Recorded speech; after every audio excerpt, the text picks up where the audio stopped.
El crecimiento desmedido implica devastación. Hoy es miércoles y ya saben que cada 2 semanas le damos paso, le damos la bienvenida a este programa que está realmente conducido y capitaneado por nuestro compañero Alfonso Montes de Oca, porque como siempre les digo a todos ustedes, amigos y amigas de Onda Cero La Palma, yo en esta ocasión soy un alumno que viene a aprender de sus conocimientos. Eso sí, nuestro compromiso como medio de comunicación es poder divulgar todos estos conocimientos científicos, siempre contrastado, y sobre todo el hecho de poder concienciar a la población de esta crisis, enorme crisis ecosocial que estamos viviendo en nuestro planeta. Alfonso, bienvenido como siempre, amigo. Bien hallado, Dailo, y permíteme, como siempre hago, que te matice esas palabras. Para nada salen esto adelante. Yo simplemente lo que hago es intentar ser altavoz, con un poco acierto muchas veces, la verdad, de lo que es el conocimiento científico que tenemos acumulado en esta materia, ¿no? Pero como te digo, es gracias a la suma de ustedes también que están ahí, y sin que esto sería posible, ¿no? Alfonso, muchísimas gracias de verdad por venir un miércoles más. Tenía muchísimas ganas de verte y ya te digo, y muchísimas ganas también de seguir aprendiendo. Vamos a hacer un balance porque ya estamos prácticamente terminando el mes de enero de este presente año 2024. Vamos a hacer un balance sobre cómo terminó climáticamente hablando el año 2023. Bueno, ya lo apuntamos hace 15 días cuando abordamos el programa pasado, pero a modo de recordatorio, simplemente recordar que el año 2023, fue bastante inusual en cuanto a calentamiento global, ¿no? Hoy ya sabemos que para casi todos los principales grupos de análisis, el año 2023 ha acabado por encima ya de 1,5 grados de temperatura. Me interesa señalar esto de 1,5 porque es ese límite, ese target o ese objetivo que se acordó en el Acuerdo Climático de París del año 2015. A acordarnos que allí casi todos los países pactaron o acordaron que no superar el 1,5 en relación al periodo preindustrial. Pues bien, el año 2023 pues ya lo hemos superado, ¿no? De todas formas, Alfonso, el hecho de que se haya superado, se haya rebasado un solo año no implica que se haya rebasado en su totalidad. Efectivamente, vale. Dailo, el hecho de que una lectura puntual de un año que superemos 1,5, eso no quiere decir que ya esos 1,5 estén superados de manera definitiva, ¿vale? En la ciencia del clima es necesario consolidar ese aumento de temperatura unos cuantos años más para que, bueno, el IPCC termine reconociendo de que 1,5 ya ha sido superado. Pero bueno, lo que nos sirve también es para decir que estamos muy próximos a esa superación, de que eso ya solo debería de hacer saltar las alarmas. Hablábamos de que este 1,5 no se debería superar antes de 2050, fíjate dónde estamos. Pero también nos sirve para indicar de que el calentamiento global es evidente ya de que se está acelerando, ¿no? Estamos, por lo tanto, compañero, ante un problema realmente, podemos decir, exponencial. De hecho, le vamos a dar paso a la siguiente diapositiva porque como no nos inventamos las cosas, siempre tenemos un apoyo gráfico, visual, sí, para poder contrastar, para poderle explicar mucho mejor a nuestros seguidores de lo que estamos hablando. Adelante, sí, Alfonso. Justo un poco partiendo de la, yo creo que matiz importante que acabas de señalar, que no superar un año implica que ya hayamos rebasado ese target o ese objetivo climático de 1,5, aunque existe bastante incertidumbre en relación a eso. Lo que sí existe ya es evidencia científica que afirma que en los últimos 15 años ha habido un salto, una aceleración en lo que es la tasa de calentamiento, ¿no? Y estas gráficas nos sirven para ver eso.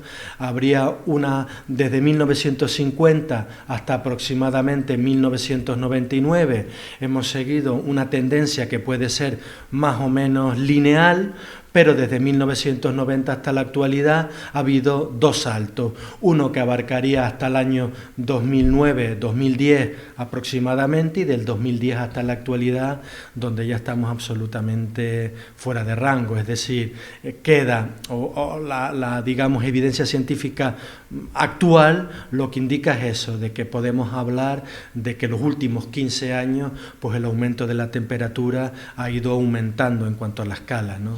Alfonso, si nos damos un viaje a Groenlandia, por ejemplo, y ya de paso nos llevamos el periódico y leemos un titular, imagínate que pone Groenlandia pierde 30 millones de toneladas de hielo por hora. ¿Cómo se nos quedaría el cuerpo? Claro, eso es una de las consecuencias, ¿no?, de ese aumento de temperatura, ¿no? Esto que acabas de decir no lo publica un periódico, bueno, se hizo el eco de Guardian justamente con ese titular, pero deriva de un estudio científico publicado en la revista Nature, ¿verdad?, que es una revista revisada por pares, donde dice que la tasa de pérdida de hielo de Groenlandia es un 20% superior a las anteriores estimaciones. Traducido al español, estamos perdiendo en torno a 30 millones de toneladas de hielo de Groenlandia por hora. Y eso, sin duda alguna, va a tener unas consecuencias y unas implicaciones tremendas a nivel del sistema climático actual. No olvidemos que el deshielo de los polos está afectando ya a lo que son las corrientes marinas o la AMOC, ¿verdad?, que es la corriente meridional, la atlántica, y eso a su vez va a tener implicaciones y alteraciones en todo el sistema climático mundial, alteraciones en cuanto a las lluvias, sequías y demás, ¿no? Es lo que podemos ver en la siguiente diapositiva, en un pequeño vídeo que les he puesto de unos 15 segundos aproximadamente. Correcto, vamos a darle paso a este vídeo, Alfonso.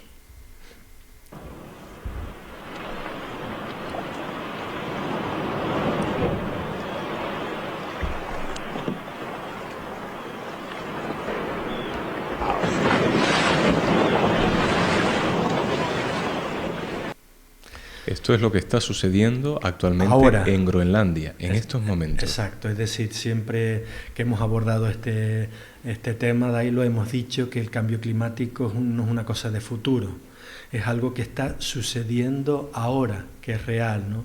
Esto es solo un ejemplo de cuáles son las consecuencias del aumento de temperatura, en este caso que es la pérdida de hielo y la pérdida de albedo, ¿no? Pero va a tener también consecuencias de futuro, ¿no?, sobre todo con las generaciones que están naciendo ahora y que van a nacer en unos años y que se van a encontrar con un sistema climático que no va a tener ningún parecido al sistema climático, por ejemplo, el que estamos viviendo nosotros o que han vivido las generaciones anteriores. De hecho, el panel intergubernamental de expertos en cambio climático, en su informe de síntesis de marzo del año pasado, concluyó que el año 2023, que ha sido el año más caluroso de los últimos 100.000 años, superando ya los 1,5 como acabamos de ver, va a ser el año más frío de los próximos que estén por delante. Entonces, Alfonso, podríamos llegar a decir, aunque suene un tanto catastrofista, que lo peor está por llegar, porque claro, yo imagino, tú como padre te preguntarás qué va a pasar con mis hijos. Yo no soy padre, pero sí que me pregunto qué va a pasar con las generaciones venideras. Pues yo creo que eso lo podemos ver de manera muy visual en la siguiente diapositiva. De acuerdo. Que está sacada justamente del informe de síntesis del panel intergubernamental de cambio climático publicado el año pasado, donde se ve que el futuro, incluso en lo mejor de los escenarios posibles, que es para el de bajas emisiones, climáticamente va a ser un año en el que las generaciones que estén por venir, por ejemplo, la generación nacida en 2020 experimentará 7 veces más episodios de calor extremo que los nacidos en 1960, pero también el doble de incendios forestales y sequías y casi el triple de inundaciones y malas cosechas. Vamos a pasar a la siguiente diapositiva, Alfonso, para poderlo nosotros desde aquí ver muchísimo mejor. Vamos a darle paso, correcto. Esta era justo la diapositiva. Sí, esa es la que les estaba comentando, en donde lo peor está por llegar, para la juventud y las generaciones que estén por venir. Veíamos en el vídeo lo que está sucediendo hoy, no solo en el hielo del Ártico, lo estamos viendo en todos los fenómenos meteorológicos extremos que estamos viviendo por todo el mundo. Yo creo que aquí en La Palma, a poco que tengamos un poco de objetividad, este tiempo que hemos vivido en diciembre y en enero no es muy normal, ¿verdad? Las sequías que estamos viviendo pues tampoco son muy normales. Pero es que lo peor está por venir, es decir, mi hijo, el clima que va a experimentar en el desarrollo de su vida no tendrá nada que ver con el clima que yo he experimentado hasta ahora. ¿Y qué estamos nosotros haciendo actualmente, Alfonso? Porque lo que es un hecho irrefutable es que las emisiones de gases continúan, de efecto invernadero. No solo continúan, Dailo, se están acelerando. Se están acelerando. De hecho, desde 1990, que lo podemos ver en este gráfico, hasta la actualidad, 2024, se ha vertido a la atmósfera el 60% de todos los gases de efecto invernadero desde que tuvo lugar la revolución industrial. Es decir, que realmente lo que estamos haciendo es quemar y quemar y quemar cada vez más gases de efecto invernadero, ¿no?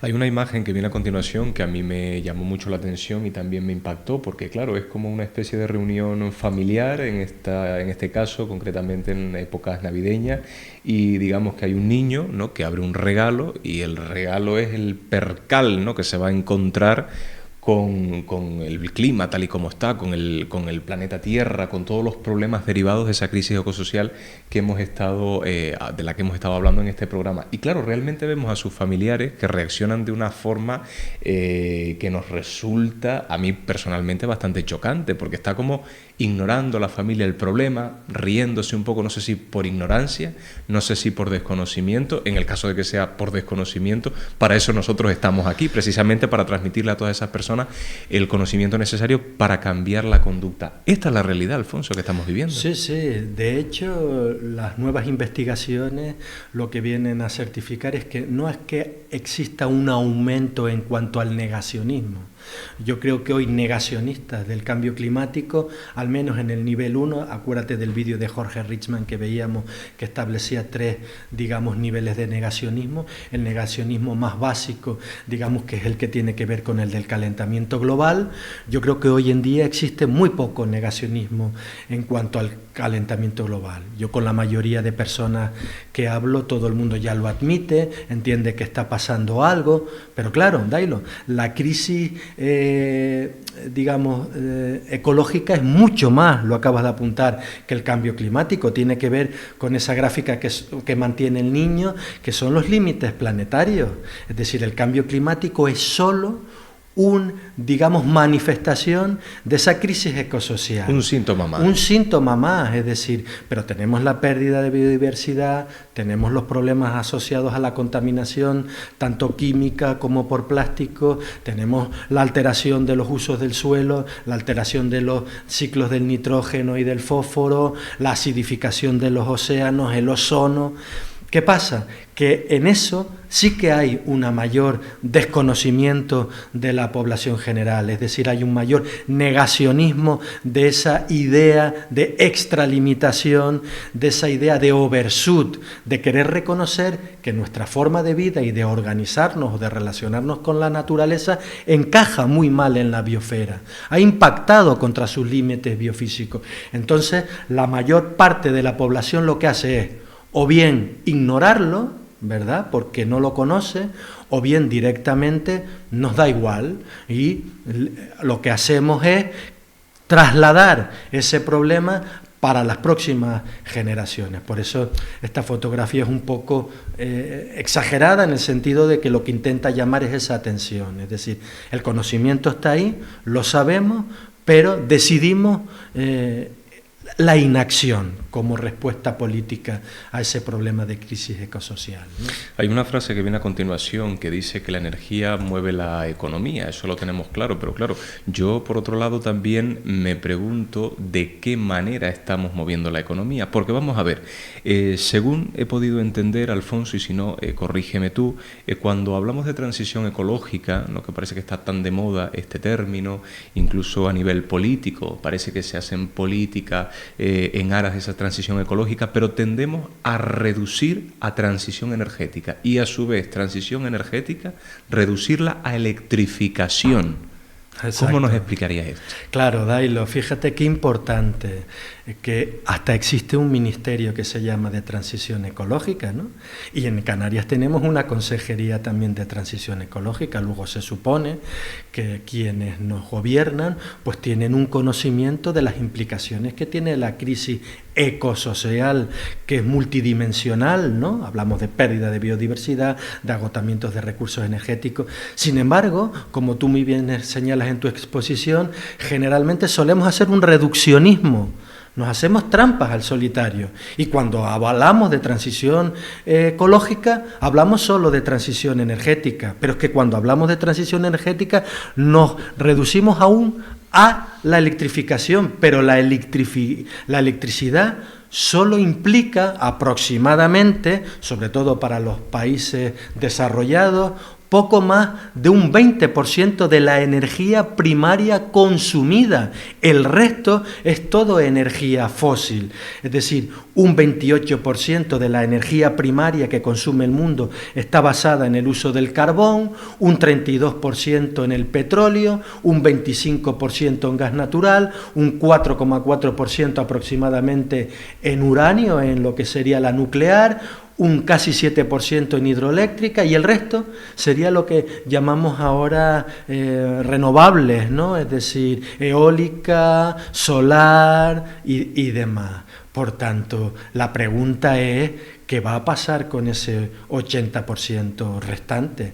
¿Cómo vamos a hacer la transición energética de ese 80% dependiente de las energías fósiles? Más cuando la propia Agencia Internacional de la Energía, que es un organismo internacional creado para asesorar a los países de la OCDE, es decir, no son ecologistas, dicen que el aumento de la energía se duplicará de aquí al año 2050. ¿Por qué? La pregunta es porque la energía, o la respuesta es, perdón, porque la energía mueve la economía. Y en un sistema económico que lo que busca permanentemente es el crecimiento de la economía, eso necesariamente lleva aparejado un aumento del consumo energético, y nuestra matriz energética es fósil.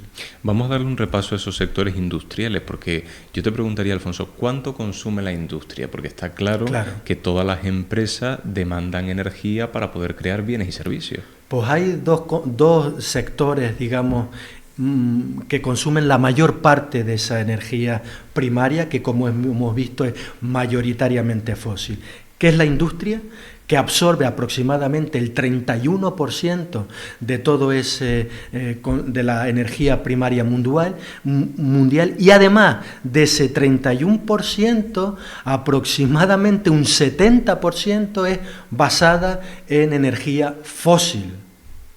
¿Cómo vamos a hacer la transición energética de la industria? O, por ejemplo, del transporte, donde básicamente más de un 92% está basada en el petróleo. ¿Cómo vamos a hacer la transición energética del transporte? O de los usos residenciales, comercio, agricultura. Esa es la gran pregunta, Dailo, y a la que muchas veces no se da respuesta, ¿no? Porque nuestros políticos en general, cuando hablan de transición energética, hablan de electrificación.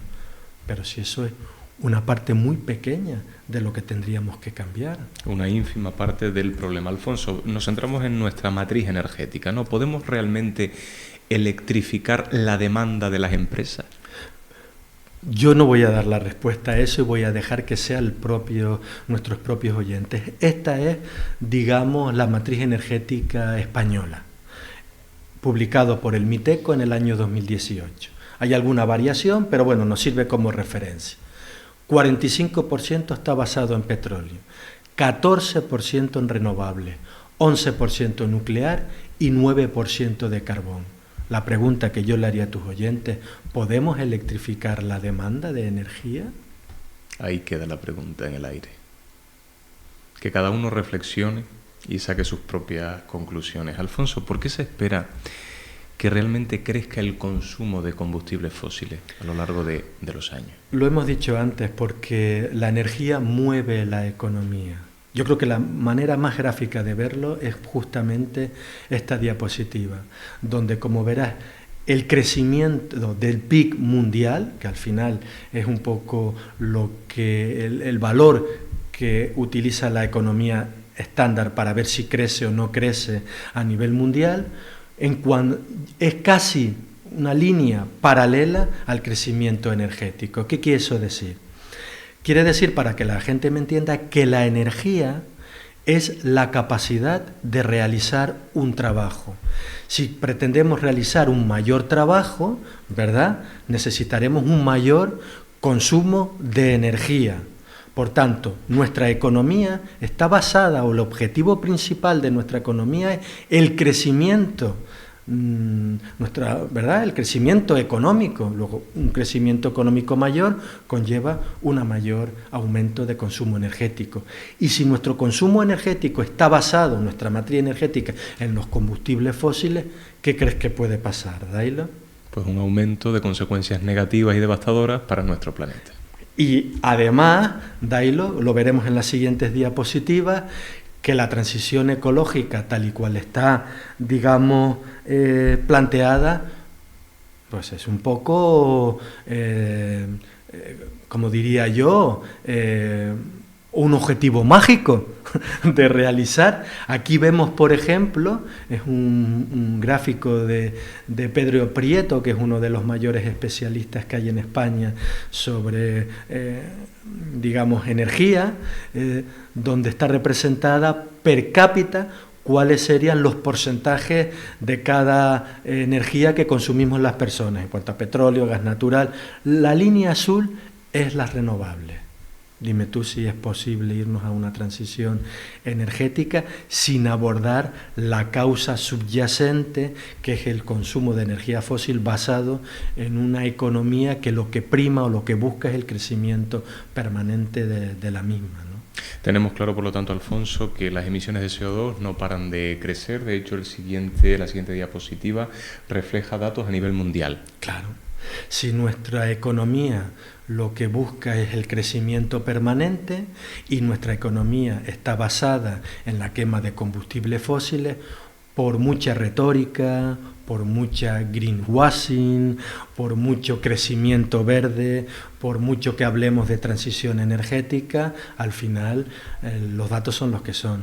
Y en 2023 acabamos de cerrar con un aumento de 1,1% de los gases de efecto invernadero. Por último, para cerrar este programa, seguimos con las emisiones de CO2, pero en esta ocasión, Alfonso, ya para despedirnos, por fuentes energéticas, más concreto todavía. Esta es la pregunta para un responsable en transición energética, ¿no? ¿Cómo podemos hablar de transición energética si sigue aumentando el consumo de petróleo, sigue aumentando el consumo de carbón, el consumo de gas natural? Alfonso, muchísimas gracias, a usted, de verdad, Dailo, por habernos visitado, por estar una vez más, un miércoles más, aquí en nuestro estudio de Onda Cero La Palma, y creo que este programa, sobre todo, invita a la reflexión. Lo dejamos abierto. Y en los siguientes empezaremos a ver sobre las soluciones, porque al final, y me gustaría ya para cerrar, hacia donde vamos es una proyección, es el camino que seguimos en la actualidad, pero no quiere decir que sea necesariamente lo que vaya a tener lugar, dependerá de las decisiones que tomamos, y tenemos herramientas y conocimientos para cambiar de dirección. Que lo hagamos ya depende de nosotros. Nos despedimos aquí. Muchísimas gracias, Alfonso. Hasta la próxima. Gracias, Dailo.